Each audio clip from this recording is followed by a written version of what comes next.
SER Podcast. En los próximos minutos vamos con un contenido muy especial.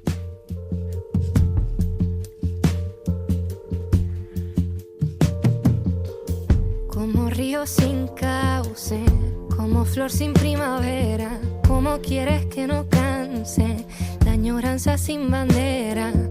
Pero yo te digo y te prometo solemnemente, por lo muchísimo que te quiero, que cuando un hombre se coloca en su camino, ni lobos ni perros deben hacer que vuelva atrás. Y yo, afortunadamente para mí, tengo una lanza como la de Don Quijote. En mi camino estoy, papá. No me hagas volver la vista atrás.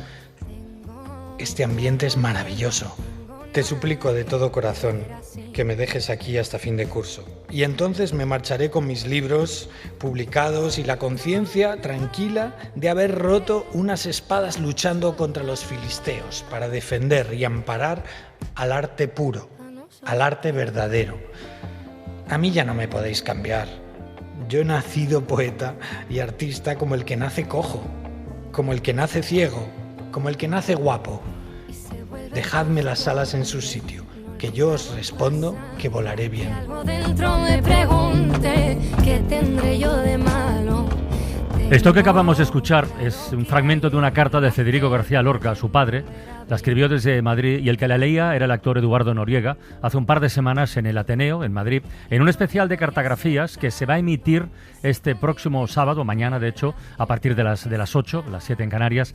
La carta que escuchábamos es una carta repleta de sueños, pero la vida de Lorca, como tantas otras, quedó absolutamente segada por el golpe de Estado, por la guerra civil. El próximo día 18 van a cumplirse ya 89 años de aquel levantamiento militar. Hoy hablamos de los miles de españoles que tuvieron que exiliarse después de la guerra. Hoy vamos a recuperar sus voces en una nueva edición u otra entrega de Cartografías.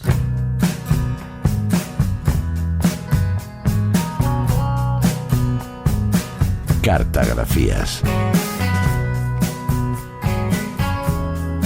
Historias por correspondencia con Laura Piñero.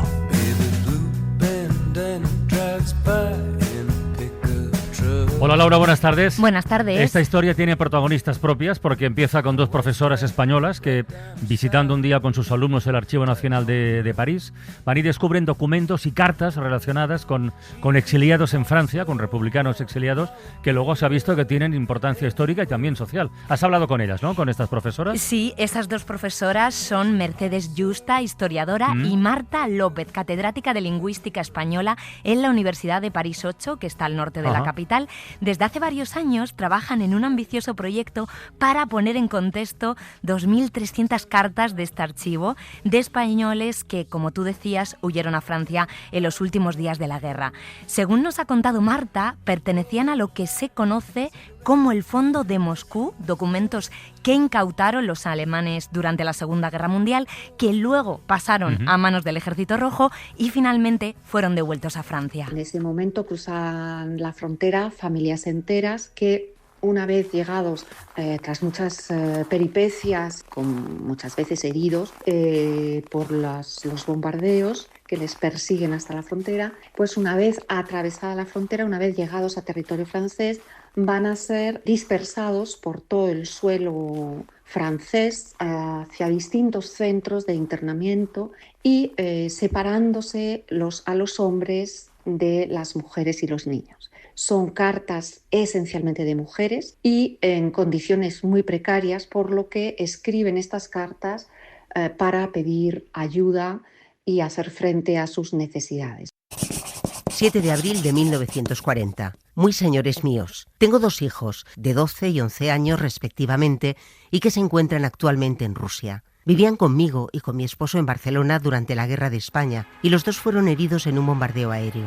Yo estaba entonces bastante delicada de salud. Mi marido apenas podía ocuparse de nosotros por el mucho trabajo que tenía, y cuando, 2 meses después de haber salvado milagrosamente la vida, alguien me propuso enviarles al extranjero hasta que terminara la guerra, accedí a ello, prefiriendo no verlos en algún tiempo a perderlos a consecuencia de otro bombardeo y evitarles que pasaran hambre, como nos ocurría a la mayoría de los que estábamos en Barcelona. Se hicieron las oportunas gestiones y el 3 de julio de 1938 salieron de Barcelona en una expedición expedición de niños del Cuerpo de Aviación con dirección a la URSS, desembarcando en Leningrado. Desde entonces apenas he tenido noticias de ellos. 4 cartas en casi 2 años. Pero esto es lo de menos, pues no me contento con noticias por carta. Yo lo que quiero son mis hijos, pues una vez reorganizada nuestra vida en Francia, donde mi marido trabaja como ingeniero en una fábrica, no hay motivo alguno para que no tengamos a nuestros hijos con nosotros. En abril del año pasado inicié las gestiones para traerlos. 3 meses más han transcurrido y no tengo ninguna noticia del asunto. Yo comprendo que los acontecimientos y la situación internacional no son propicios para resolver estos asuntos, pero aún así, alguna manera habrá de hacer algo, pues la guerra puede durar años y yo no puedo resignarme a estar tanto tiempo separada de mis hijos.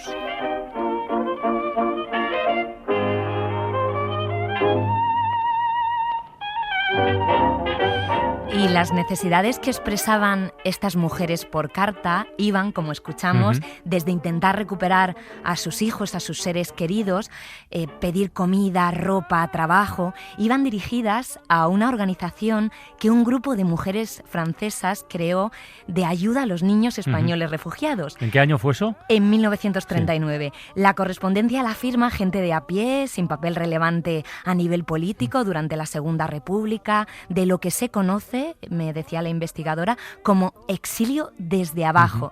Y precisamente por todo esto, las investigadoras quieren destacar todo su valor. Estas cartas, cuando las descubrí, me produjeron un choque emocional muy fuerte y una toma de conciencia de lo poco que se sabe de ese exilio anónimo, tanto en España como en Francia. Debían darse a conocer de la manera más amplia y más abierta posible.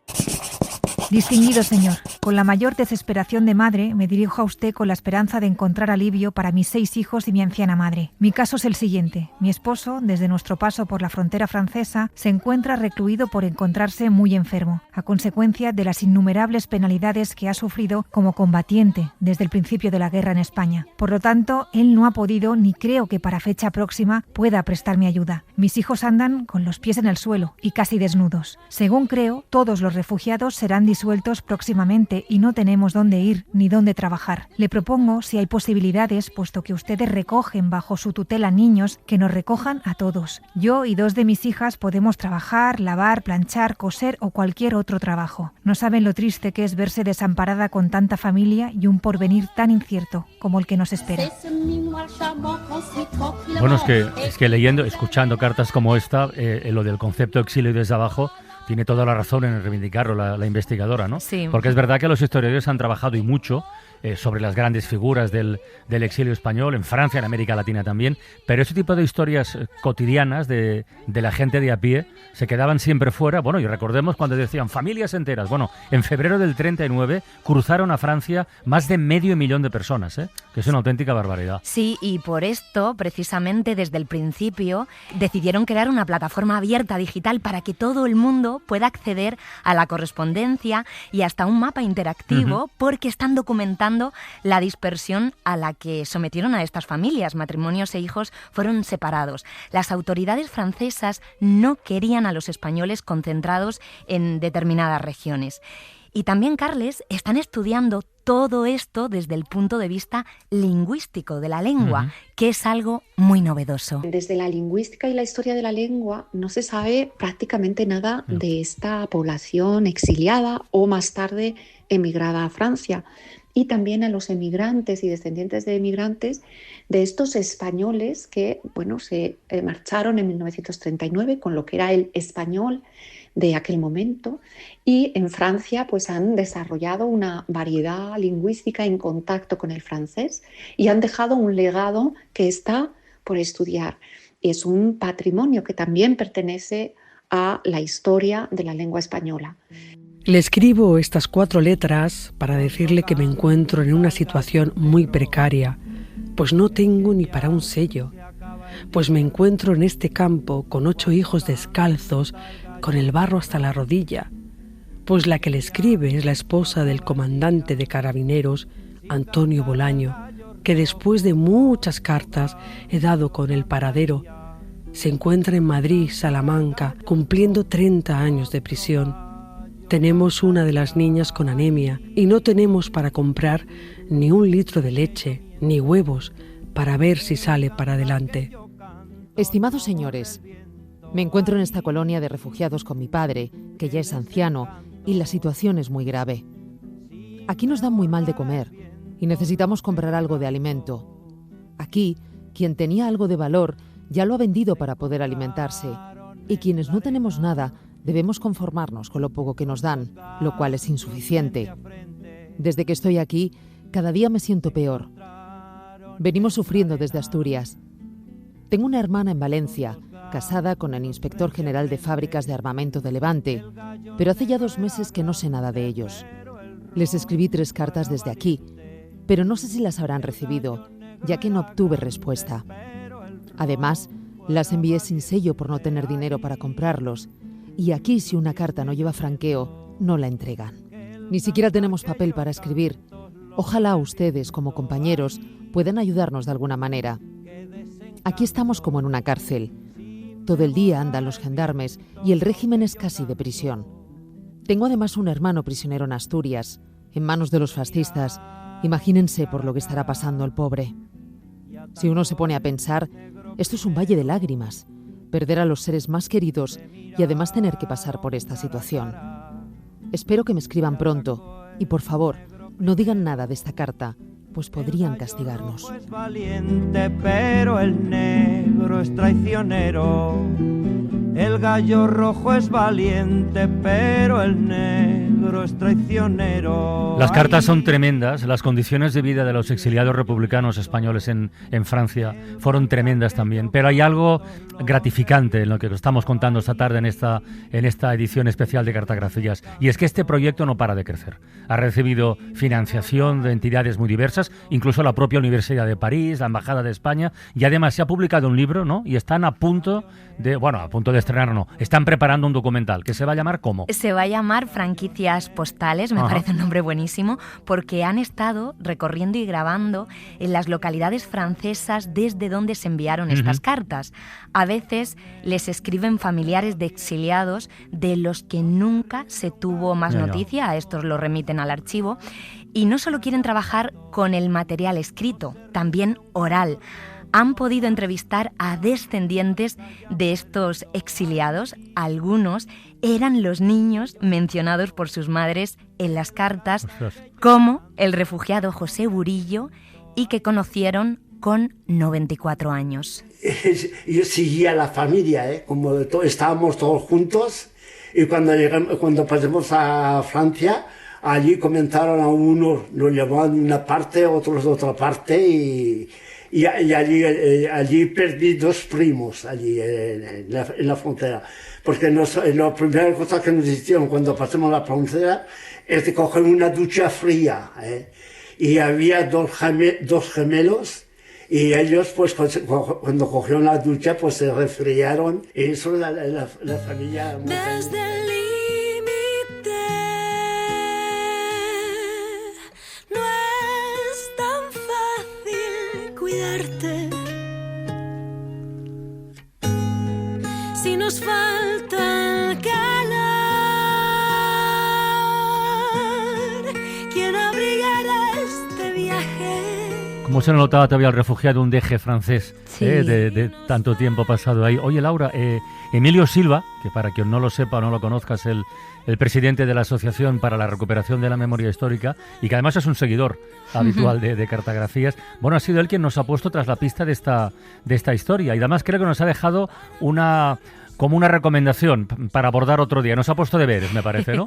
Sí, bueno, le agradezco primero esta propuesta, y nos recomienda el libro Cartas Vivas, que recopila misivas que se encontraron en una saca abandonada de un pueblo de Soria, correspondencia que nunca llegó a su destino y que narra las dificultades de la España de posguerra. Nos ponemos deberes para después del verano, si te parece, y por cierto, él va a publicar su primera ficción. Emilio. Sí, se llama Néveda, y tiene que ver con la memoria familiar.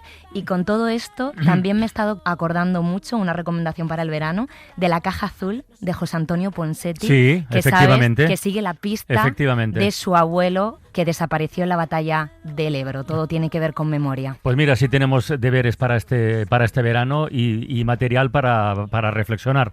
Ahora que algunos discursos hablan sin ningún tipo de tapujo ni restricción de expulsiones masivas de gente que ha venido a España, no está mal recordar la vida y las penalidades que pasaron los que se tuvieron que exiliar después de la guerra. Y ya puestos a poner deberes, tampoco estaría mal leer autores como Antonio Machado, que fue uno de esos exiliados, que llegó muy frágil al exilio en el sur de Francia, allí murió, y su tumba en Colliure se llena todos los años de cartas. Sí, tengo pendiente ir. Se ha convertido en un lugar de peregrinaje, pero también de acumulación de cartas. Y es, desde luego, un punto concreto de homenaje y de recuerdo a la memoria colectiva. Pues mira, con uno de los poemas de Machado, a los que ha puesto música Serrat, como a tantos otros, vamos a cerrar hoy esta edición de Cartagrafías y cerramos la última ventana de la temporada. Así que para ti y para todos los oyentes, ¡feliz verano! ¡Adiós! ¡Feliz verano! Un beso.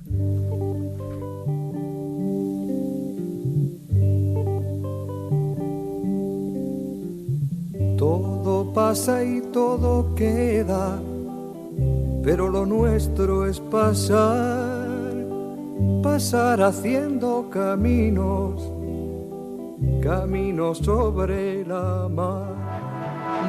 Ser podcast.